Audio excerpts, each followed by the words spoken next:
August 18th, 1948 in Los Angeles. There's a mafia war being waged on the Sunset Strip, the likes of which LA has never seen before. Wise guys and thugs are getting into shootouts in broad daylight, firing Tommy guns while hanging off the backs of cars, all for control of the entire city. All the rackets, the gambling, the labor unions tied up with Hollywood studios, the protection fees, the prostitution, the extortion, and the many, many heists.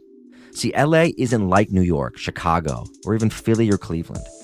It's a sprawling city, hard to control, and it didn't have the official top-level families that had really built something up, even during Prohibition. Sure, there were gangsters, but the city was still considered somewhat wide open when the syndicate sent out Bugsy Siegel in the late 1930s to get everything under control. Their control. His control. Some of the guys in LA didn't take too kindly to that. The ones who openly expressed their defiance got riddled with bullets, except for Jack Dragna. He had some sway with the big bosses over in New York, and while he had to let Siegel do his thing, he wasn't happy about it.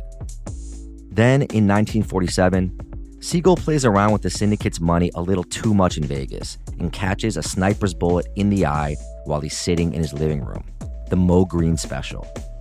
And Siegel's second in command, a guy who the commission had originally sent out there as his protection, takes over his rackets. And that is Mickey Cohen.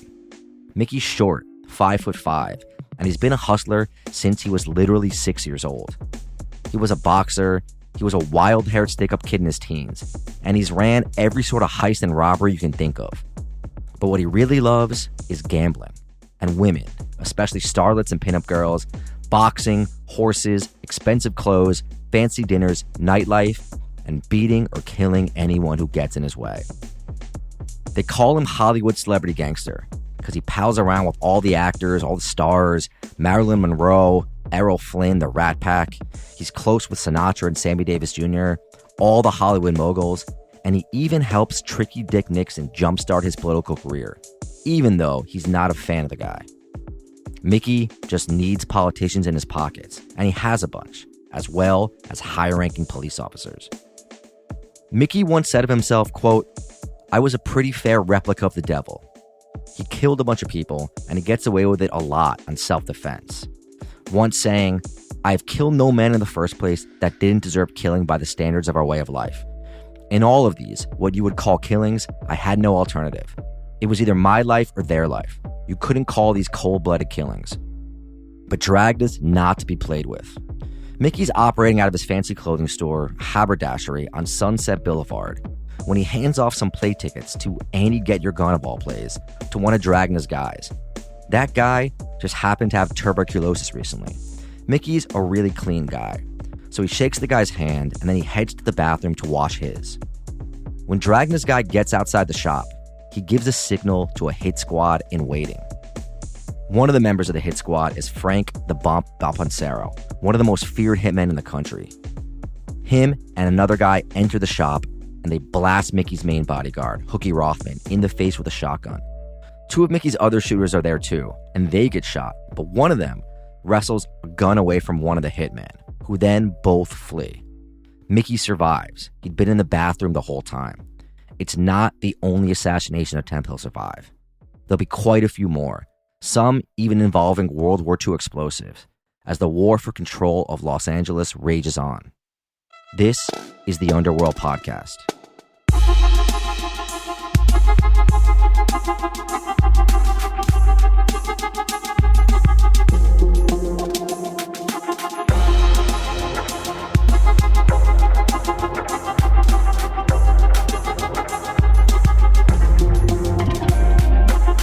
Welcome back to the Underworld Podcast, a weekly exploration of global organized crime, past, present, and future, hosted by two journalists, myself, Danny Gold, and my co-host, Sean Williams, who is British. We are in it for the money, not for the love, and we take turns waxing poetic while telling you a story about a gangster, gang, or gang-related criminal phenomenon.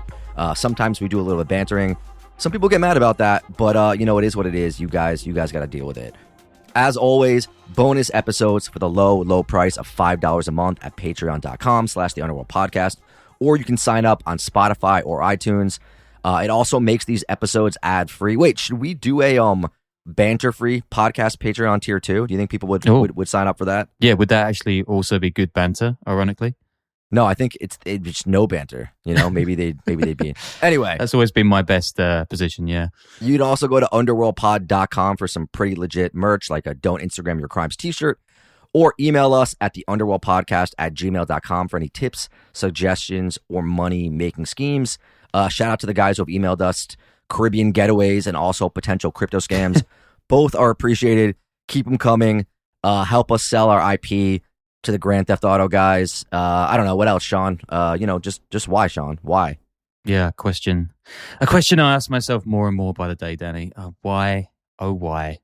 Oh, why? Yeah, let's do this. Great cinematic intro, by the way. I really enjoyed that. Let's get that energy up. Hey, been looking forward to this one for a while. I mean, when you were doing this for a while, I remember you talking to me about this, maybe even in New York. Yeah. I think I wanted to, but I only got around to it in the last couple of weeks. But yeah, Mickey Cohen, great old school mafioso, boss of Los Angeles, the Hollywood celebrity gangster. If you've ever seen like an LA noir film with a mob boss, it was probably based around Mickey. He slept with all the starlets. He was known for his insanely expensive wardrobe. He ran gambling, high-class prostitution, controlled labor unions, extortion rackets, was tied into all the movie studios, had an army of shooters, killed people, mixed with politicians, newspaper editors, and every famous actor and actress of the era. Raymond Chandler, James Ellroy, all those LA Hollywood pulp crime writers. They all based their guys off of Mickey. He was a legend. And the West Coast guys, I think, in my opinion, don't get nearly as much attention as the New York guys do, especially with us. So I wanted to get into Mickey and his life. Yeah, that's the episode, right? We're done. Yeah. They say no gangster has ever played the media better. He was kind of Gotti before Gotti was Gotti, before Joey Merlino, all that. He used to write letters to editors. He would wine and dine journalists. Some he considered friends. I mean, there were mafia guys who, the New York guys would get mad about him being in the spotlight. I mean, he did late night talk shows. And this is a terrible thing to say about someone, but I think if he was alive today, he would definitely have a podcast. And not like a podcast like this one, maybe even like a TikTok or something. R.I.P. Yeah. Although not here. We got it. We're free. I'm sure you guys will be better off in the long run. Sure. He wrote an autobiography, which I read for this episode, which is great. It's actually really entertaining. You would think a lot of these autobiographies, there aren't that many written by criminals. They're kind of just like blowing smoke up their own ass. Mickey's is pretty solid.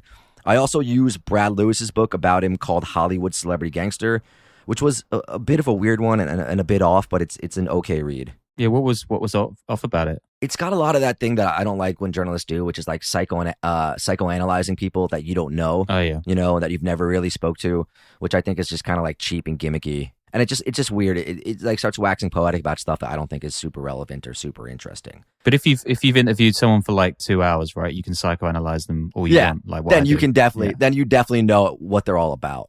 Yeah, cool. This is an interesting episode, too, to talk about lore, right? First of all, which of these guys makes the news and why. It's interesting, especially, for the YouTube channel. We did a bunch of shorts a while back to test out how they worked with getting more audience and money, and they don't work well. But the two ones that did gigantic numbers every week are about Gotti and about Joey Merlino, two guys who were very media-friendly, who sought the spotlight, like Mickey, and because of that, they have this lore around them. And it's interesting to think about, who made that lore? Where do we actually know about these guys and from who, right? It's cops, gangsters themselves, and journalists. And there's a lot of contradicting info with Mickey.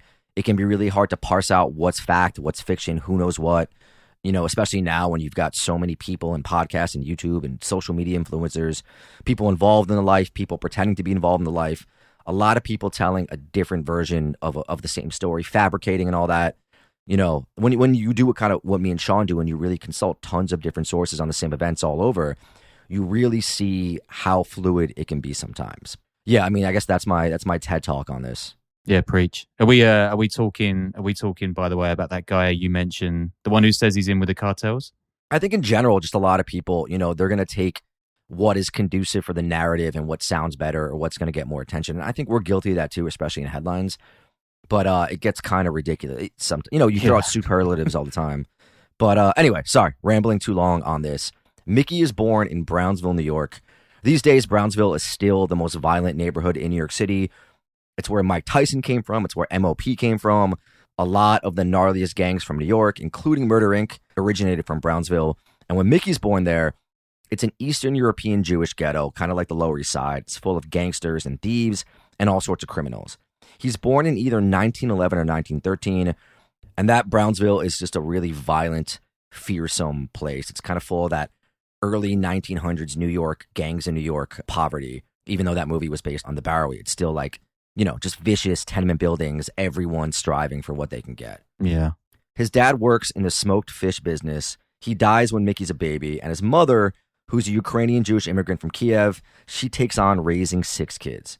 And she wants to get her kids out of Brownsville as fast as possible, so she moves to Los Angeles, into East LA, a neighborhood called Boyle Heights. By the time he's 6 years old, Mickey's working on the corners selling newspapers. Then in 1919, Prohibition happens, and Mickey's older brother, already a hustler, gets involved, and soon so does Mickey, even when he's like 7 or 8 years old. His mother even opens up a gin mill in the family pharmacy shop, and him and his older brothers, they play their roles. Pretty soon, Mickey is getting an education on the street.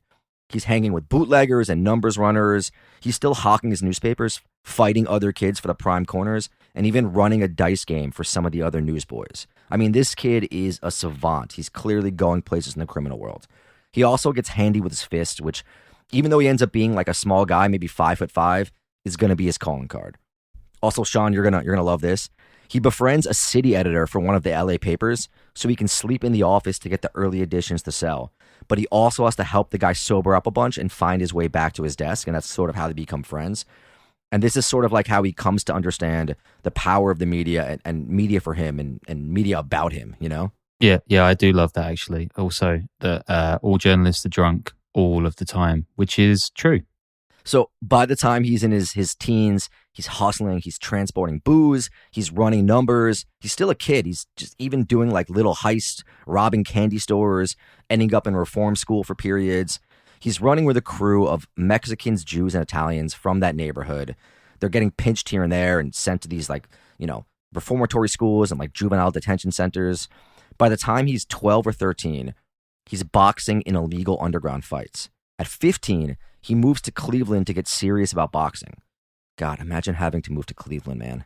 There's no Jake Paul or Mike Tyson here. It's just everyone watching these brawlers really duke it out, and all sorts of criminals and mafiosos intertwined in the business. Yeah, I was thinking when you were mentioning about Mickey Cohen, like he's not a particularly light chap. 5'5" is stretching it a bit for a boxing career. But today, doing my research, I learned about Dwight Muhammad Qawi. So it must be some Nation of Islam stuff there. He was a heavyweight, 43-11, and he fought George Foreman, 5'5", legend. That is insane. But also, like, 5'5" is normal for these guys that are flyweights and bantamweights. It's like a pretty when you're boxing at like yeah. But is he small? Mickey? Yeah. I mean, he's small for like 5'5". I guess back then people were smaller, but still he's considered short. Like they mentioned that about him too. But I guess if you're fighting at 115, 5'5" is not that small. Yeah. Okay. What if you're 5'9" and heavier? Yeah, I mean, a guy who's 5'5" and a heavyweight is insane. I would like to see a picture of that man. Tyson was only 5'10", and he was considered super short, but he used to get inside. Anyway, the rackets and the boxing world are basically one and the same, and Mickey's going to stay in both for his entire life. There's also heavy Jewish organized crime in Cleveland, like Mo Dalitz, who the character Mo Green from The Godfather is partially based on, also somewhat on Bugsy Siegel. And Mickey gets to know everyone and kind of works as muscle sometimes as they're running booze from Canada over the Great Lakes. He also gets big into armed robbery. Here's a quote from Mickey. Pistols, shotguns, Tommy guns, whatever was handy. We specialized in gambling joints, cafes, and whorehouses. The guy was getting after it, and he did a little bit too much. In 1934, after Prohibition, he's popped on a robbery charge and then on an embezzlement charge. He ends up getting arrested like literally dozens, maybe not even hundreds of times, and only ends up, well, we'll talk about what he goes to prison for, but he's getting arrested like every other month. He has his own gang at this point of like 7 or 8 hard-nosed thugs, including a guy named Hookie Rothman, the guy from the opening who gets killed, who becomes his right-hand man. They do hundreds of stick-ups and heists apparently, but cause too much trouble for one of the big gangs and are told to head somewhere else, and Mickey ends up in New York. He gets involved in the boxing world there too. He starts off fighting, I think, at 117 pounds, but he throws hands. He does damage. He fights whoever wants it. He moves up to 135 pounds sometimes, which is crazy if you're moving up 20 pounds in your weight class. Yeah. He's even pissing off his manager because he won't say no. I mean, he has some serious, legitimate fights. Like, he's not just like some amateur guy who doesn't fight big names. I mean, like I said, not Jake Paul, no fake fighters, no meatballs.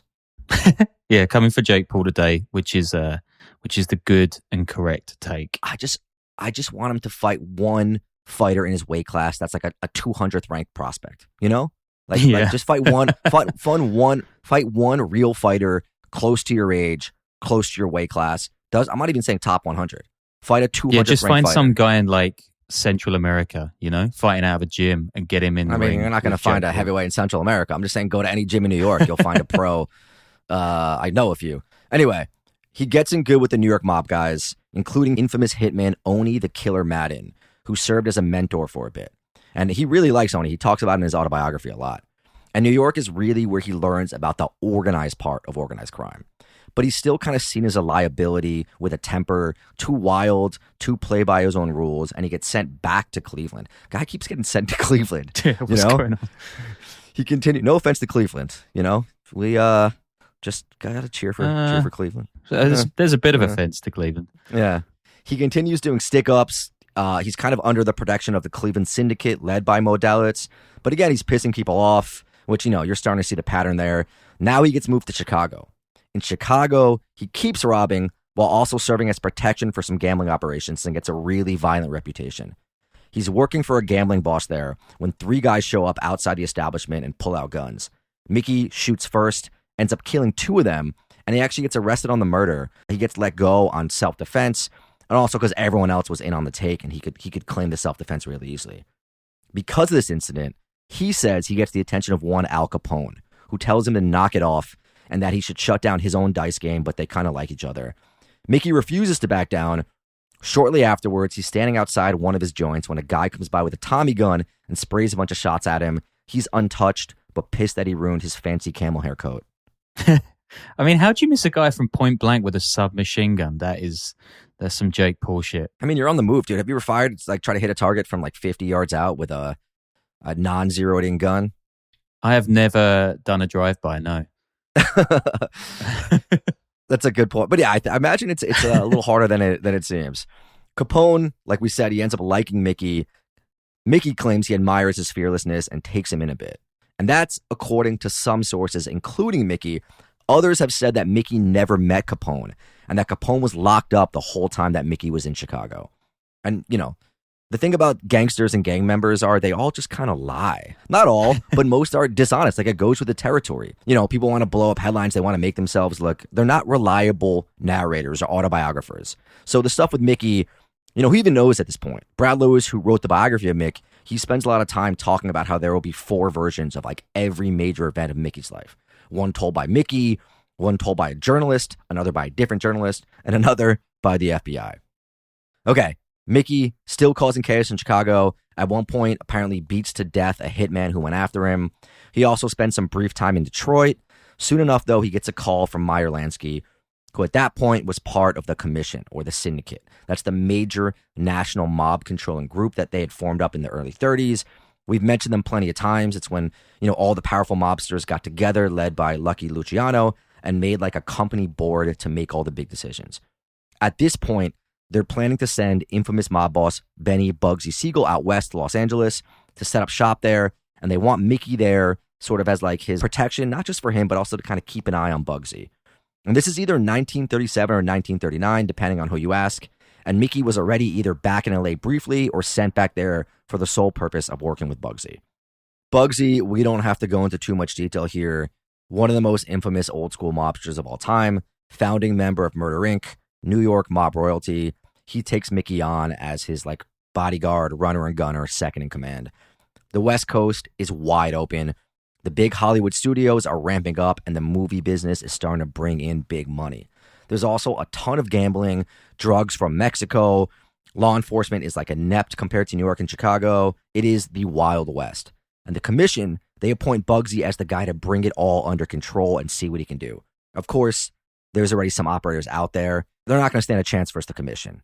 But Bugsy needs backup either way.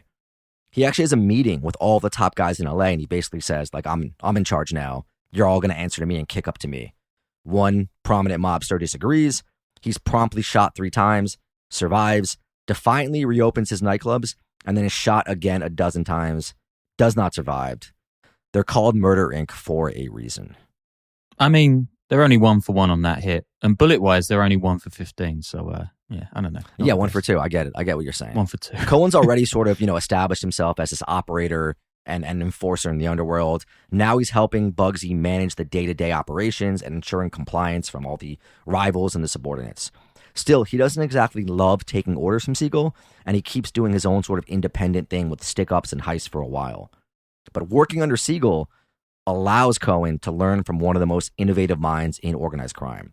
He's charismatic, he's strategic, he's the kind of guy who's wearing a suit and like investing in legitimate businesses to hide his money.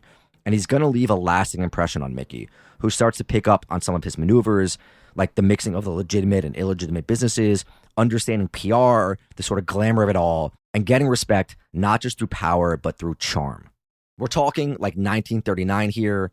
LA underworld is exploding. These guys are making a ton off gambling, off women. They're backed up by the most powerful criminal organization in the country, possibly that's ever existed in the U.S. I mean, if you think about it seriously, has anyone ever been as powerful as the syndicate was? Not the cartels.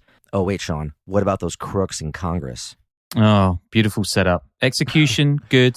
8 out of 10. That was terrible.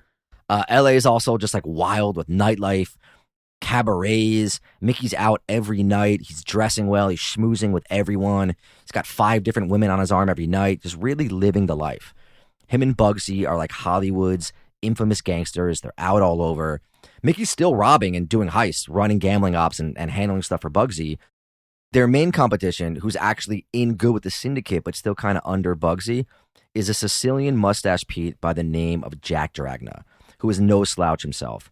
This whole back and forth between Mickey and Dragna continues for decades, and it's kind of hard to make sense of it because Dragna's been out in LA for a while, but he doesn't really have control of it. He's not super competent. He wasn't super organized. He didn't have the brains or the skill that Bugsy and later Mickey had. He had the backings, though, of Tommy Lucchese, who's pretty prominent in the commission, but Mickey and Bugsy have Meyer Lansky and Frank Costello.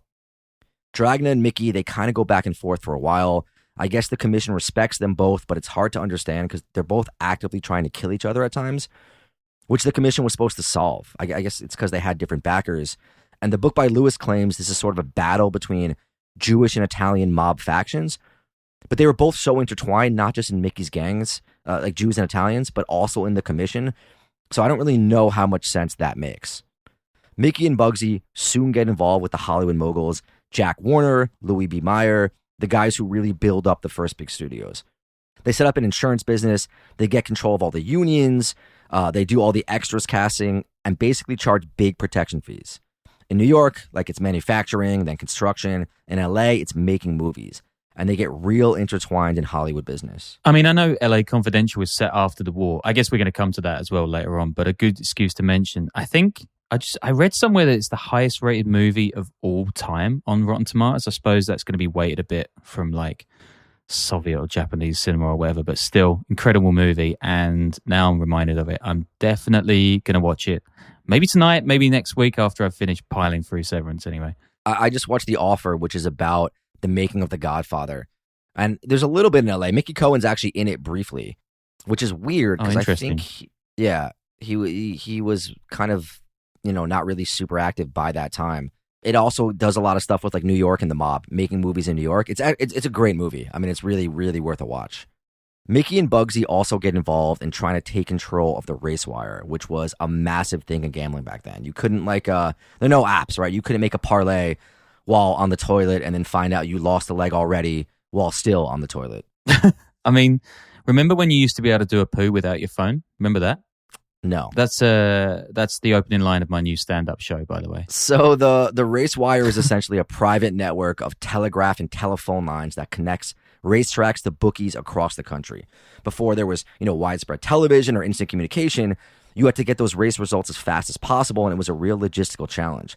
The race wire solves that by delivering the up-to-the-minute results of horse races to bookmakers, allowing them to close their bets and pay the winners efficiently.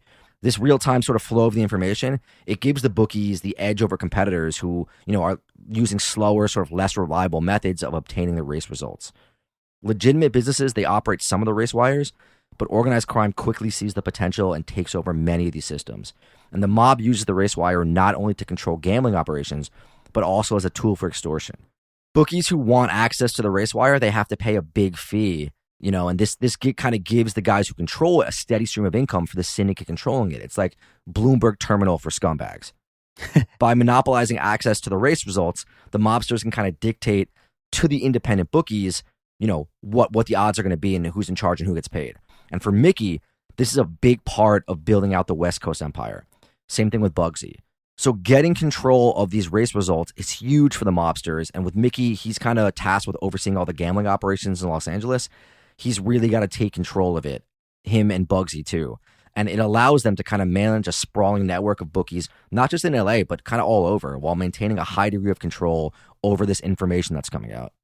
Yeah, this is really cool. I mean, look, shit coins, fixed cricket matches, penny stocks. I mean, we're all just chasing the race wire, man. It's the dream. It's my only dream, actually. That and a 10 handicap, maybe. Yeah, I last night I got involved in I finally got a Phantom wallet. So I immediately lost 50% of my money on the Barron Trump coin, which was not a real thing. Then I gained it back on the Trump coin. And now I don't even know, dude. I could turn my phone on after this. I could be a millionaire or I could have nothing. That is the fun of it all, Can I take a bet on that 50-50? The race wire, it's important enough that there were wars fought all over. People are killed, more than just a few.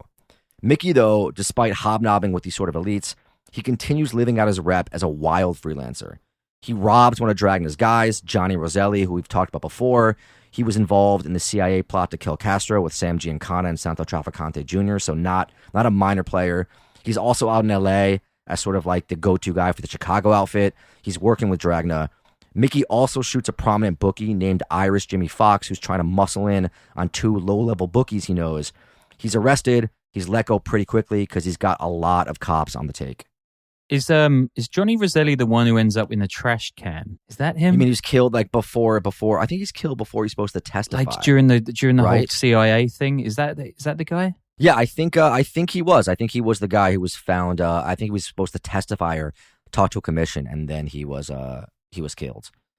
But anyway, Mickey, this whole time, he's talking to journalists. He's kind of cultivating this image as a classy guy, a man around town, everything like that. He's telling newspapers that crime has gone down since he got to town, even saying at one point, quote, "The people of Los Angeles ought to get down on their knees and thank God for Mickey Cohen. Because if it wasn't for me, Dragna would have this town tied up." Soon enough, though, there's just too much money on the table for a big project. And the syndicate gets Dragna and Bugsy to team up for this project. And that, of course, is building up Las Vegas. And we'll get to that in a second.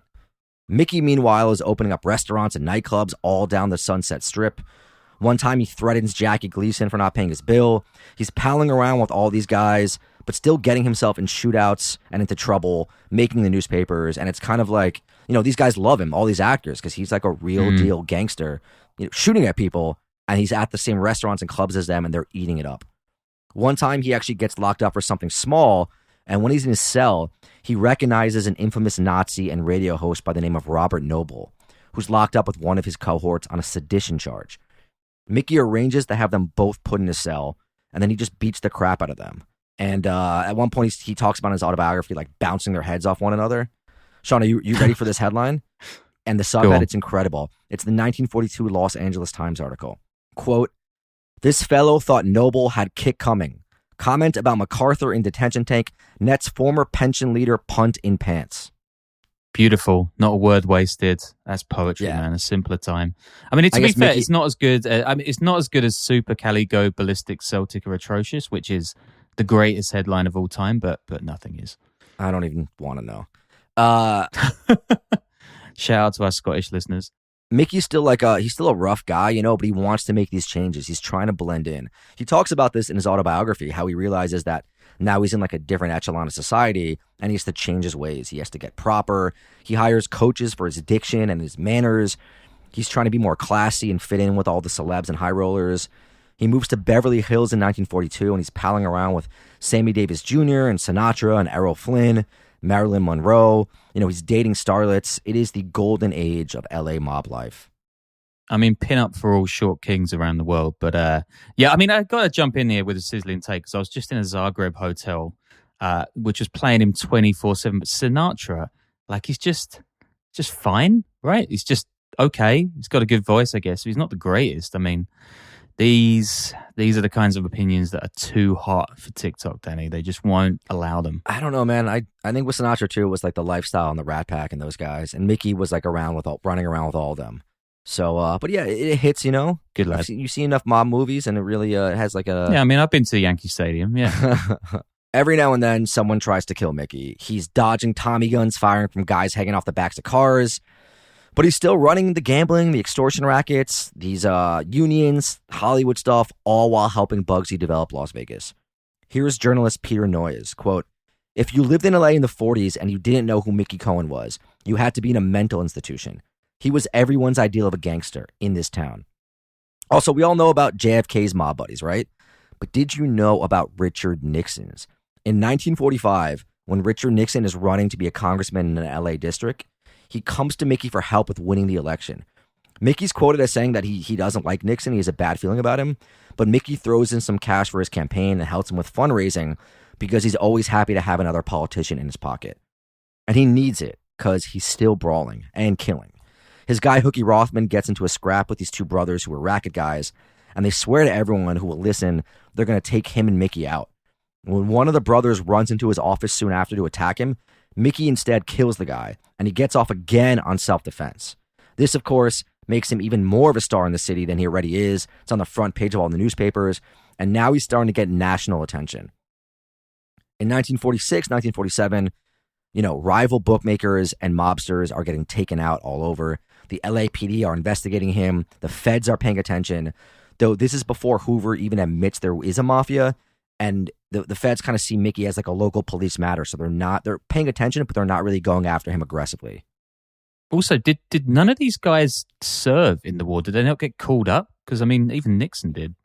No, Mickey actually tried to go in, I believe, in 1940, and they let him go after a couple of months. I think there was an issue with authority or something along those lines, but he volunteered. Oh yeah, a little one. And I think a bunch of the other guys did as well. But yeah, a bunch of mobsters served, and Mickey, I believe it was 40, maybe 41, went in to get a break from the LA mob life, and he volunteered. By the late 1940s, though, Bugsy's in real trouble after the casino he launches, the Flamingo, doesn't do so hot, and he goes way over budget and is accused of skimming off the top, and the commission orders him killed. And this one kind of gets to me, man, because it's Lansky and Bugsy basically came up since they were teenagers. He had to sign off on him being murdered. And there's just so many stories like that. Any glorification of the mob, people always end up having their childhood friends or even their relatives killed. There is no real loyalty. Bugsy had just pissed off too many people. He was stealing too much. And his former friends and partners just get a sniper to shoot him in the eye in his living room. So, yeah, man, Ouch. It's not the best. Mickey Cohen is deeply affected by his mentor's death. He later claims to have no knowledge of who ordered the hit, but suggests that it was the result of internal mob politics. I mean, can you just imagine the heartfelt pod episode that he'd do about that now? That would do amazing numbers. Mickey takes over from Bugsy, and now he is the boss, the most powerful and visible mob influence on the West Coast, according to author Brad Lewis. Front page of magazines, hanging with the Rat Pack, even advising Frank Sinatra on his love life at one point. Life magazine calls him a gang lord without a peer. He runs his empire out of a fancy clothing store for men, a haberdashery, as they say, on Santa Monica Boulevard. Though he's also got a bunch of restaurants and nightclubs and cabarets. He has got his hands in everything. He's even helping run guns to the Haganah with the help of Abbott and Anastasia. He hosts a gala with Jewish, Italian, and Irish mobsters to raise money for the cause. And he advises them on how to take on the British, allegedly. Yeah, this is where I'm going to draw the line. Meanwhile, Dragna is fuming, right? He's not really being taken seriously as a force. There's no more little back and forth. The syndicate's going to stay out of it. And Mickey and Dragna are going to really fight to the death. That's when we get the cold open. And this is like big national news, this like launch of a broad daylight LA gang war. Mickey ups his protection, bulletproof doors, around the clock guards. Meanwhile, the cops are being pressured to do something, anything to stop Mickey. He's getting hassled, arrested by some, but others he still got on his payroll. He rarely gets in any real trouble. He would get tipped off before some police raids on his gambling joints. The mayor of LA in the late 1940s actually sometimes personally reaches out to Mickey to have someone beaten. And he gets in trouble for that. He plays it off well since the guy who he had beaten had been harassing an old woman. So the feds at this point are also on Mickey too. They're bugging his clothing stores. They're tapping his phones. In July of 1949, Mickey goes late night to a famous restaurant to meet a bunch of journalists.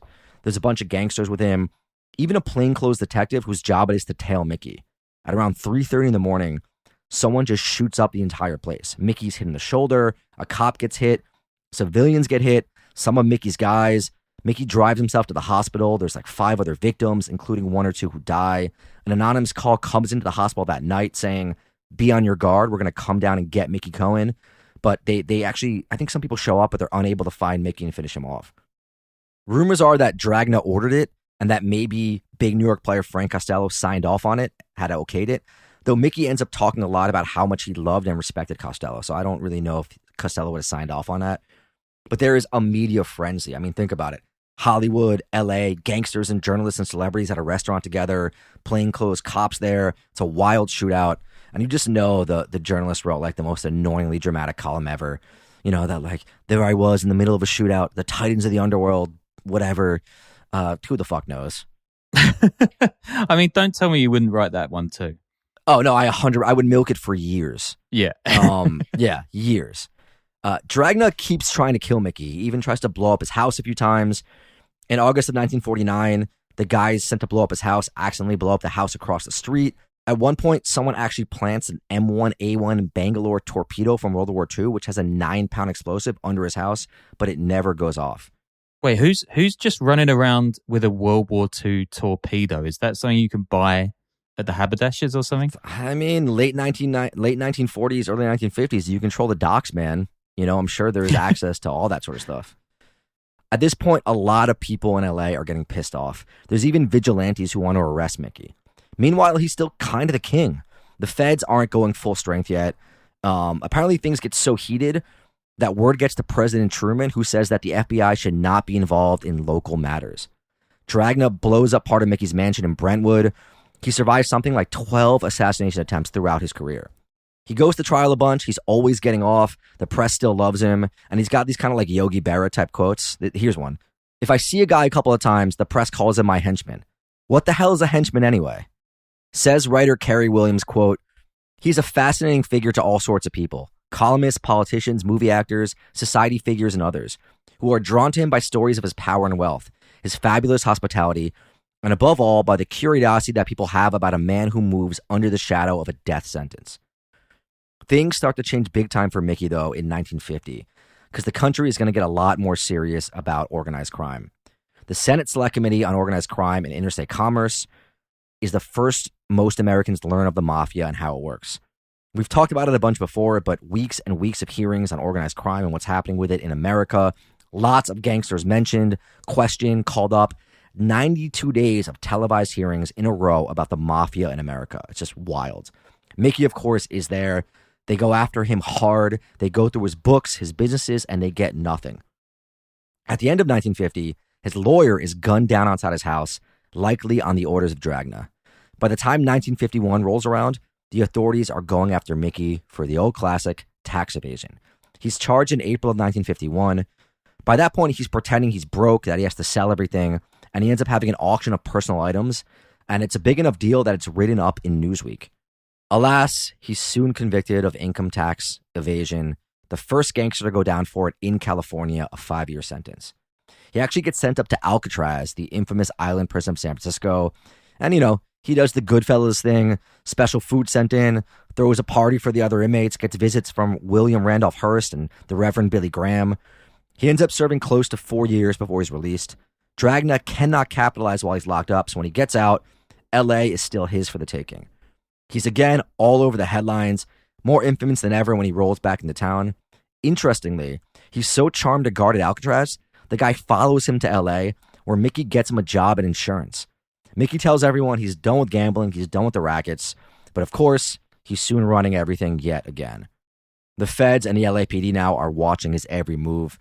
It's still kind of seen as an embarrassment that no one has got him on anything else, especially the LAPD. You know, it's the IRS who does the tax stuff. His new cover is a tropical plant business, which is, I mean, that's great. And he still continues his weekly battling with the police. Yeah, I mean, he's been arrested, what, 1 million times at this point for like murder and beating people to death. So, yeah, I'd say it's pretty embarrassing for the cops. Yeah, definitely. I think there's also stuff that ends up happening with the ACLU and like him suing them for harassment. It's a big news story. So like Cohen knew how to play the game. In May of 1957, he does a big time TV interview on ABC News with reporter Mike Wallace of later 60 Minutes fame. And Mickey, he says some wild shit. Quote, "I have killed no man in the first place that didn't deserve killing by the standards of our way of life. In all of these, what you would call killings, I had no alternative. It was either my life or their life. You couldn't call these cold-blooded killings." He confesses a lot, but maintains now he's a changed man. You know, look at the Range Man. He's got a whole new game plan. Yeah, I mean, did he forget that he only went to jail for a tax rap? I feel like we got a slogan for this somewhere on the show. Yeah. I mean, you know, I just saw an excuse to quote Cameron lyrics. Why do people believe in conspiracy theories? If you're curious, I've got just the podcast for you. Conspiracy Theories. Every episode, they investigate what people choose to believe and why. The archive of over 400 episodes digs into everything from aliens to secret societies to murder cover-ups to whatever the FBI said happened. Plus, they have expert interviews and special guests. Tune into new episodes of Conspiracy Theories every Wednesday, free wherever you listen to podcasts. He also insults LA politicians and police so badly that ABC News and Wallace have to apologize a week later. Lawsuits are filed, including the LA police chief suing Mickey, the network, and the advertisers. The mayor of LA sues too. At some point, like during this whole thing, Mickey either writes a letter or says the quote, "I was a pretty fair replica of the devil," which is, I mean, that's a badass line. I just had to say that. Yeah. This whole time, there's always rumors that he's been killed. You know, he's in talks to make a movie about his life. He's the boss of LA still. And at one point, he may have saved Sammy Davis Jr.'s life from the mob. What happens is Kim Novak, who's like the Sydney Sweeney over time, is romantically involved with Sammy Davis Jr. Novak's on her way to being a huge star, but this is the late 50s, and that sort of thing does not play in America. Even if Sammy Davis Jr. is the coolest black Jew to ever exist, you know, he definitely beats out Lenny Kravitz and Drake. So movie studio execs call Frank Costello, top mobster in New York City, to do something about Sammy because they think he's going to kind of like, this relationship's going to be bad for Kim's career, and they have a lot of money invested in her. Costello calls Mickey, tells him to do whatever the studio executives want. When Mickey meets them, they're telling him Sammy needs to be taken out, you know, at least have his legs broken, maybe killed. And the guy is like dropping the N-word, but Mickey is boys with Sammy. He even knows Sammy's parents. I think he was friends with them before he was friends with Sammy. And he tells the executive, if anything happens to Sammy, he's going to do the same thing to the executives. Eventually, Sammy backs off Kim. But there's another side to the story that says Mickey did warn Sammy and even issued threats to Sammy. So it's two completely opposite stories. Sammy Davis Jr., though, ends up testifying at a later trial for Mickey as a character witness, and they're still friends years and years later. They're hanging out like into Mickey's later years when he's not really powerful. So I'm kind of leaning towards Mickey's version of events. Yeah, I guess that's a kind of incredibly sad story wrapped up in a crazy one, but also Kim Novak in Vertigo. Wowee. I mean, what a babe. They don't make him like that anymore, do they, Danny? Hey, Greta Garbo, huh? There's a woman. You know, in these books and these write-ups of Mickey, they always talk about like all these starlets that he dated and like how they were smoke shows and like famous. And I can't really reference any of them because I barely know who they are. So I doubt like if I start talking, like our audience is going to have no idea. So I'm just like, yeah, he dated a bunch of hot movie stars. You can imagine it yourselves. There we go. Yeah. All right. We're into the 1950s now. Mickey is still a man about Hollywood, still pursued by the feds, getting into brawls with FBI agents, fighting the waiter at a Rat Pack hangout owned by Frank Sinatra. Then we get more big government mafia hearings, right? We get the infamous McClellan hearings. Mickey gets grilled by Robert Kennedy, the original, not Junior, though Mickey apparently used to eat ice cream and pastries every day, so I'm sure any conversations between them would have been aggressive as well. He doesn't mind Senator McClellan. He says he's all right, but he hates RFK, and he says RFK has it in for him. RFK keeps going after him for years, even though Mickey and JFK were kind of partying with the same people, sometimes together, I think, though I'm not 100% sure on that. Mickey's life then is just a mix of lawsuits, police investigations, big media stories, fan mail, torrid affairs with 20-something starlets. He's trying to be this gentleman gangster, but, stuff is still going down. An up-and-coming mobster who had tussled with Mickey and friends shows up to a restaurant. Mickey's at a table with a bunch of folks. The guy punches one of Mickey's goons, and the up-and-coming mobster gets gunned down in front of everyone. The shooter is eventually convicted. Everyone thinks Mickey has ordered it, but nothing is proven. Robert Kennedy, he's attorney general. He has it in for Mickey. By the time the 60s are rolling, Mickey's hit with yet another tax indictment, something like 13 charges. He's 47 years old. He's facing 32 years. In July of 1961, Mickey's found guilty on a bunch of counts, sentenced to 15 years, back to Alcatraz, where he hangs with guys like Bumpy Johnson. I mean, mate, just do all the murdering you want, but pay your fucking taxes. It really, especially back then, it really was, man. You just got to pay your taxes, bro. Yeah, just pay. He eventually gets moved to a prison in Atlanta where he kind of takes over for Vito Genovese, who was there and, had all the fancy prison jobs. Mickey's like his replacement. And get this, while in prison, RFK wants to get more info out of Mickey. He wants to get dirt on Nixon. And quote, early in Mickey's Atlanta stay, Kennedy personally traveled to the prison to intimidate him, unexpectedly cornering him when he was about to shower. With 5 reporters all holding cameras, Kennedy confronted nude Mickey Cohen and asked, how the hell are you going to live 15 years in this goddamn chicken coop? Mickey replied, hey, look, if I was given 1,500 years, I would do what I have to do. Don't worry about me. Which, that's from the Brad Lewis book, which is it's pretty crazy. Hearing this stuff, doesn't it make you kind of buy into the JFK mob conspiracy theory? The JFK a little stuff? Bit? Yeah. Yeah, it's just ticked over from 99 to 100% in my head. The mob really hated, JFK promised them stuff. He'd promised them not to make RFK the attorney general, and then he did it. Yeah. Which is crazy. And Mickey talks about, too, how, Frank Sinatra, Mickey writes this in his book, helped persuade the mob to help JFK win in Chicago, like the old story goes, and that certain members of the mob were helping JFK get some time with famous broads, as they say, and that JFK had promised, like I said, not to make RFK the attorney general. So, I don't know, man. Mickey refuses to cooperate, though. Also, an amazing line from his autobiography when he's talking about JFK, who he liked a lot. Quote, I don't want to take anything away from John Kennedy being the president. Needing broads 2-3 times a day doesn't take away from him being the president. Which, okay. Yeah, that's JFK, good. One horned up dude, Other politicians, too, attempt to get Mickey to give up some dirt on Nixon and his connection to mobsters. I think he actually does speak to a journalist or two to try to get his time reduced. He definitely talks about it in his book. Shortly after the RFK meeting, Mickey's watching TV in prison when a mentally unstable inmate cracks him in the back of the head with a lead pipe, seriously messes him up. He almost dies. He has to get a bunch of brain surgeries. Yeah, isn't this exactly how Whitey Bulger ended up getting whacked? Well, Whitey Bulger got beat to death, I think, right? Because he was in prison and he was a snitch. Mickey, I think, the guy, a door lock or something. Yeah. Mickey, I think the guy was really just off his face. It wasn't. They looked into whether he was hired by anyone, whether Mickey was targeted, and the guy was just a loon. I think he apologized later and all that sort of stuff. So not as similar, but yeah. Mickey's health suffers. Feds are still on him. They're convinced he's running things from prison. But in January of 1972, he's finally released. He goes back to Hollywood. He's still kind of going out with Sinatra and Sammy Davis Jr., still hobnobbing, still getting fan mail. He openly admonishes the kind of younger new breed of criminal who he says has no pride.